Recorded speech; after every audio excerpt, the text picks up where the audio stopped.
सफलतेचे रहस्य प्रस्तुत पुस्तक हे स्वामी विवेकानंदांच्या पत्रामधील प्रेरणादायी वचने यावर आधारित आहे. निश्चितच स्वामी विवेकानंदांचे हे विचार ऐकल्यानंतर तुमच्या जीवनामध्ये आमूलाग्र बदल घडल्याशिवाय राहणार नाही. कर्मयोग. नीतिपरायण व साहसी व्हा. हृदय अगदी शुद्ध असू द्या. प्राणाची देखील पर्वा करू नका. धार्मिक मतांतरांच्या बाबतीत उगीच डोके शिनवू नका. कार्य करता करता मृत्युमुखी पडणे हेच आपले कर्तव्य आहे. धीर हीच सफलतेची गुरुकिल्ली आहे. दुसऱ्याला जितके सहाय्य करता येईल तितके करा, परंतु त्याच्यापासून काही लाभ झाला की नाही हे सारं पाहण्याचा अधिकार आपल्याला नाही. वीरांनो, उठा व शक्तिशाली बना. सतत कार्य करीत राहा आणि सर्व प्रकारच्या विघ्नांना तोंड देत देत पुढे पुढे जात राहा. शरीराने, वाणीने, मनाने अपवित्र न होण्याची काळजी घ्या आणि सदैव आपल्या शक्तीनुसार दुसऱ्यांचे भले करण्याचा प्रयत्न करा. कार्य सिद्ध होण्यासाठी पवित्रता, निष्कपटता आणि श्रद्धा यांचीच आवश्यकता आहे. कोणतेही चांगले कार्य अडथळा वाचून पार पडत नाही. शेवटपर्यंत जे प्रयत्न करीत राहतात त्यांनाच यश प्राप्त होत असते. अगदी थोडे जरी असले तरी प्रत्यक्ष कार्य हे सदैव होणाऱ्या वटवटीपेक्षा व कलमबाजीपेक्षा केव्हाही अधिक चांगले असते. देह, मन आणि वाणी ही जगत हिताय अर्पण केली पाहिजेत. पावित्र्य, दृढता व निष्कपटता ही पूर्णपणे अंगी बाणवा. साऱ्या गोष्टी अशानेच ठीक होतील. आपल्या कामातील स्वाधीनता न गमावता वरिष्ठांविषयी आदरभाव असू द्या. सर्वच कार्यात वाहवा करणाऱ्यांचे एक दळ असते आणि दोष ढुंढणाऱ्यांचे दुसरे. तुम्ही आपले कार्य करीत राहा. परहिताखेरीज अन्य कसलीही भावना ज्यांच्या ठायी नाही आणि इतरांच्या किंचित मात्र गुणाला जे पर्वता एवढा मानतात तेच संत खरे कार्य करू शकतात. आपल्याला चुकामधून सत्याकडे, वाईटाकडून चांगल्याकडे जावयाचे नाही, तर आपल्याला सत्याकडून उच्चतर सत्याकडे, चांगल्याकडून उत्तमाकडे व उत्तमाकडून अतिउत्तमाकडे जायचे आहे. तुम्ही स्वतःला जर मदत करू शकत नसाल, स्वतः जर आपल्या पायावर उभे राहू शकत नसाल, तर जगायला तुम्ही लायक नाही. विचारांसाठी, आदर्शासाठी कार्य करा, कुणा व्यक्तीसाठी नाही. यथार्थ ज्ञानासाठी चित्ताला योग्य करणे याखेरीज कर्माला अन्य ध्येय नाही. अगदी अयोग्य म्हणून समजल्या जाणाऱ्यांतूनच योग्य लोक निर्माण करायचे हेच तर मुळी गुरुचे कार्य असते. मोठमोठी कार्ये साधतात ती दृढ निश्चय, असीम धैर्य व पराकाष्ठेचे प्रयत्न यांच्या बळावर. उपहास, विरोध व अखेर स्वीकार या 3 अवस्थांमधून प्रत्येकच कार्याला आपली वाट काढावी लागते. कर्म व अकर्म ही देश, काल व मनुष्याचा कल यावरून ठरवली पाहिजेत. जे कर्म आपली आध्यात्मिकता विकसित करते तेच खरे कर्म होय. प्रत्येकाने स्वतःच आपला उद्धार करायचा असतो. प्रत्येकाला आपले कर्तव्य स्वतःच करायचे असते. उठा, जागे व्हा आणि ध्येय प्राप्त होईपर्यंत कुठेही थांबू नका. आशेचा त्याग करणे म्हणजे प्रयत्न करून मिळवलेल्या वस्तूबद्दल विजेत्याने तुच्छतेची भावना बाळगणे व मिळालेल्या वस्तूंना कमी दर्जाच्या समजून त्या बाजूला सारणे होय. कर्मामुळेच आपण एकत्र येतो आणि कर्मामुळेच आपण एकमेकांपासून दूर जातो. मी या जगाला मदत करू शकेन असे जो समजतो तो मूर्ख आहे. असे जरी असलं तरी बंधनातून बाहेर पडण्यासाठी शुभ अशुभ कर्मे केलीच पाहिजेत. छोट्या कामांचा मोठेपणा हीच गीतेची शिकवण आहे.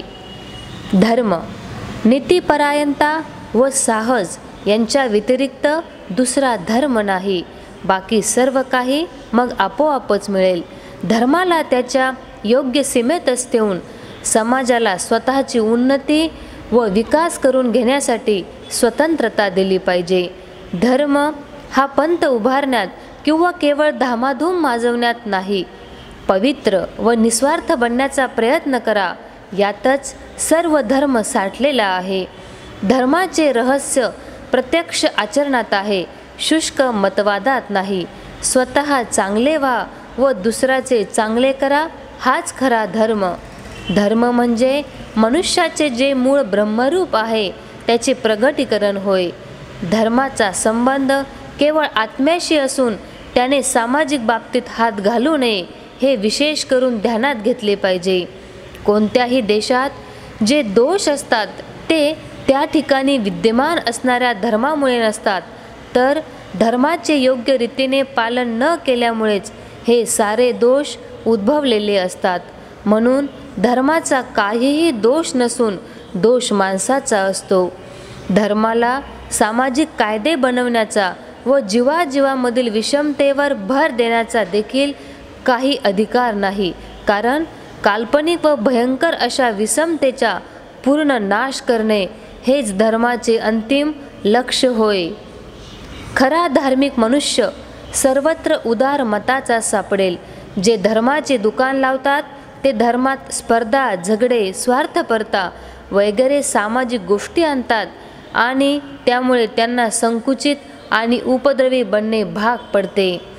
जो धर्म किंवा जो ईश्वर विधवांचे अश्रू पुसत नाही किंवा पोरक्या अनाथ बालकांच्या मुखात अन्नाचा घास घालत नाही, त्या धर्मावर व त्या ईश्वरावर माझा विश्वास नाही. एखाद्या धर्माची तत्वे कितीही सुंदर असोत, त्यामध्ये कितीही सूक्ष्म व सखोल सिद्धांत असोत, परंतु जोपर्यंत तो केवळ मतामतात आणि ग्रंथातच घुटमळत आहे तोपर्यंत त्याला मी धर्म हे नाव देणार नाही. ब्रह्म्यापासून ते गवताच्या क्षुद्र पात्यापर्यंत साऱ्यांनाच यथासमय जीवनमुक्ती लाभणार आहे. साऱ्यांनाच या अवस्थेपर्यंत पोचण्यास मदत करणे म्हणजेच धर्म. ही मदत म्हणजेच कर्म. विचारवंत मानवाचा अद्वैत हाच भविष्यकालीन धर्म राहील. ज्या महाभागांना धर्माचा प्रत्यक्ष अनुभव आलेला असतो ते कोणाचे शत्रुत्व करत नाही. शुष्क कठीण युक्तिवाद प्रेमाच्या मधुरतम रसात घोळवून मृदू करायचे आहेत. उत्कट कर्माच्या मसाल्याने मला ते चविष्ट करायचे आहे आणि योगाच्या स्वयंपाकघरात शिजवून ते मला लोकांना वाढवायचे आहेत. हेतू हा आहे की एखाद्या लहान मुलालाही धर्माचं ते अमृत पचवता आलं पाहिजे. तत्वे ही नेहमीच सार्वजनीन असतात, तशा व्यक्ती नसतात. वर्तमान युगाचा धर्म आहे योग, भक्ती, ज्ञान आणि कर्म यांचा समन्वय. सगळी जुनी निर्जीव अनुष्ठाने म्हणजे केवळ जुन्या भोळसट समजुती आहेत. चैतन्य आणि सत्य यांची सरिता जवळून वाहत असता तहानलेल्या डबक्यातले पाणी का म्हणून पाजायचे?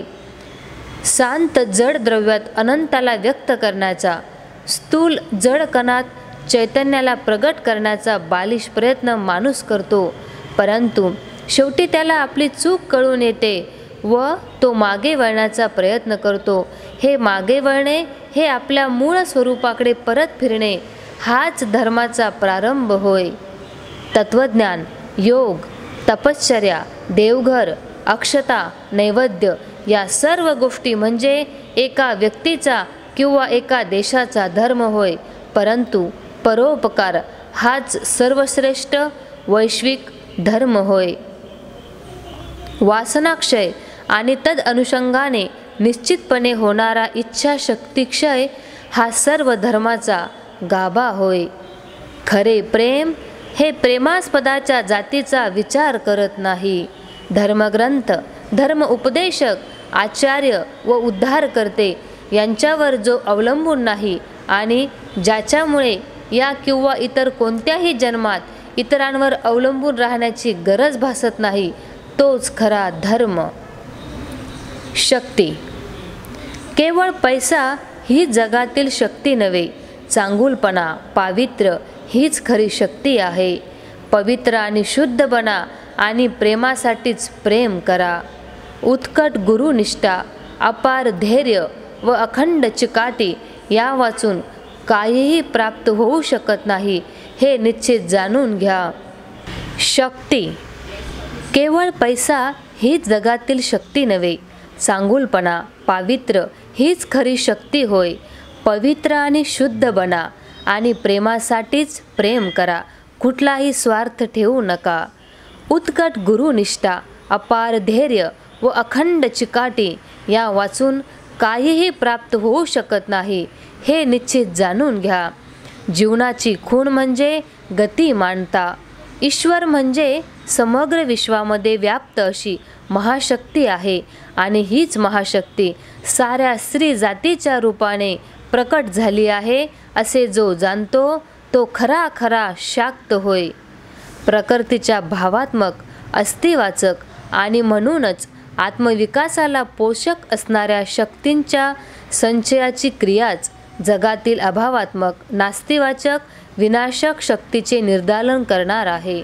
वत्सांनो, उत्साह असू द्या, प्रेम असू द्या, दृढ श्रद्धा असू द्या. हृदयातून भीती अगदी काढून टाका. भीतीच सगळ्यांपेक्षा मोठं पाप आहे. मत्सर व एकीचा अभाव यातूनच गुलामी उत्पन्न होत असते. परस्परांवर विश्वास आणि परस्परांचे गुण ग्रहण करण्याची वृत्ती यावर आधारलेली एकजुटीची शक्ती हीच पाश्चात्याच्या यशस्वी जीवनाची गुरुकिल्ली आहे. तुम्ही सच्च्या दिलाचे आहात काय? मरण आले तरी तुम्ही निस्वार्थ राहू शकता का? तुमचे हृदय प्रेमाने भरलेले आहे का? जर असे असेल तर तुम्ही कुणालाही म्हणजे मृत्यूलाही भिण्याचे कारण नाही. अस्ति अस्ति म्हणा, नास्ति नास्ति म्हणत राहिल्यामुळेच साऱ्या देशाचा नाश होत आहे. निषेधात्मक, अकरणात्मक विचारांचा त्याग करून विधायक, रचनात्मक विचार आत्मसात करा. लोक म्हणतात याच्यावर विश्वास ठेवा, त्याच्यावर विश्वास ठेवा, पण मी म्हणतो आधी स्वतःवर विश्वास ठेवा. हाच उपाय आहे. सारी शक्ती तुमच्यामध्येच आहे हे जाणून घ्या. मोठमोठी कार्ये संकटाशी झगडा करूनच सिद्धीला गेलेली आढळतात. प्रेम, निष्कामता व चारित्र्य बलाने मनुष्य सर्वत्र विजयी होतो. प्रामाणिकपणासारखा सर्वोत्कृष्ट व्यवहार नाही आणि सद्वर्तनी माणसाचा अखेर जय व्हायलाच पाहिजे. एखाद्याच्या अंगी जर काही सामर्थ्य असेल तर ते त्याने कृतीच्या द्वारे व्यक्त केले पाहिजे. आज्ञाधारकता अंगी बाणवा, पण स्वतःची श्रद्धा मात्र गमावू नका. जो माणूस पवित्र व साहसी आहे तो या जगात सारे काही करू शकतो. संख्या, सत्ता, संपत्ती, विद्वत्ता, वक्तृत्व किंवा अन्य कोणतीही गोष्ट विजयी होत नाही. फक्त आणि फक्त चारित्र्य, आदर्श जीवन जगून दाखवणे यांचाच विजय होत असतो. अनंत शक्ती, अनंत उत्साह, अनंत साहस आणि अनंत धैर्य यांच्या बळावरच मोठमोठी कार्य तडीस जातात. जोपर्यंत विश्वास, प्रामाणिकपणा आणि निष्ठा आहे तोपर्यंत सर्व गोष्टींची भरभराट होईलच. ह्या विश्वात आपला प्रत्येक विचार जिवंत राहतो. विचार नेहमीच साकार होण्याची धडपड करीत असतात आणि जोपर्यंत ते स्वतःला साकार करू शकत नाही तोपर्यंत अभिव्यक्तीसाठी त्यांची धडपड चालू असते. चिरंतन प्रेम, कोणत्याही परिस्थितीत मनाची अविचलित समता, मत्सर आणि द्वेष यांचा पूर्ण अभाव याच गोष्टी शेवटी प्रभावी ठरतात. एक विचारसमूह आपल्याला असं सांगतो की आपल्या ठायी असलेल्या कोणत्याही प्रवृत्तीचा नाश न करता तिची दिशा बदलून तिला उच्च वळण लावले पाहिजे. सदहेतू, निष्कपटता आणि असीम प्रेम यांच्या योगाने जगाला जिंकता येते. प्रेमाशी तुलना करता ग्रंथ आणि विद्वत्ता, योग, ध्यान, ज्ञान ही सारी कसपटा समान आहेत. प्रेमानेच सिद्धी प्राप्त होतात, प्रेमानेच भक्ती प्राप्त होते, त्या प्रेमानेच ज्ञान प्राप्त होते आणि शेवटी त्या प्रेमानेच मुक्ती प्राप्त होते. हीच खरी पूजा होय. इच्छाशक्तीला प्रारंभी सहेतुकपणे आणि तदनंतर निर्हेतुकपणे योग्य प्रकारे राबवून घेतल्यास त्याचा परिणाम असा होईल की त्या इच्छाशक्तीलाच तिच्यापेक्षा अत्यंत उच्च अशी अवस्था प्राप्त होईल. आपल्याला अमर्याद सामर्थ्याची, अपरंपार उत्साहाची, उदंड धैर्याची आणि निस्सीम धीराची गरज आहे. संधी आणि योग्य क्षेत्र व समय लाभताच ती आत्मशक्ती प्रगट होते. शिक्षणाचा फैलाव म्हणजे त्या आत्मविद्येचा प्रसार. ब्रह्मदेवापासून तो अगदी शूद्र गवतापर्यंत प्रत्येकातच ती शक्ती विद्यमान आहे. यंत्राला इच्छाशक्ती नाही. यंत्र कधीच नियम उल्लंघू इच्छित नाही. किडा हा नियमाला विरोध करू इच्छितो. यश मिळो की न मिळो, पण तो नियमाशी टक्कर देऊ इच्छितो आणि म्हणूनच तो चैतन म्हणायचा. ही इच्छाशक्ती जिथे जितक्या अधिक यशस्वीपणे व्यक्त होत असते तिथे सुख तितके जास्त असते. तो जीव तितका अधिक श्रेष्ठ असतो. धैर्य, चिकाटी, पावित्र्य या गुणांचाच अखेर जय होईल. या जगातील दुःखामुळेच सहानुभूती, सहिष्णुता आणि दुर्दम्य इच्छाशक्ती या गुणांचा विकास होत असतो. धन्यवाद.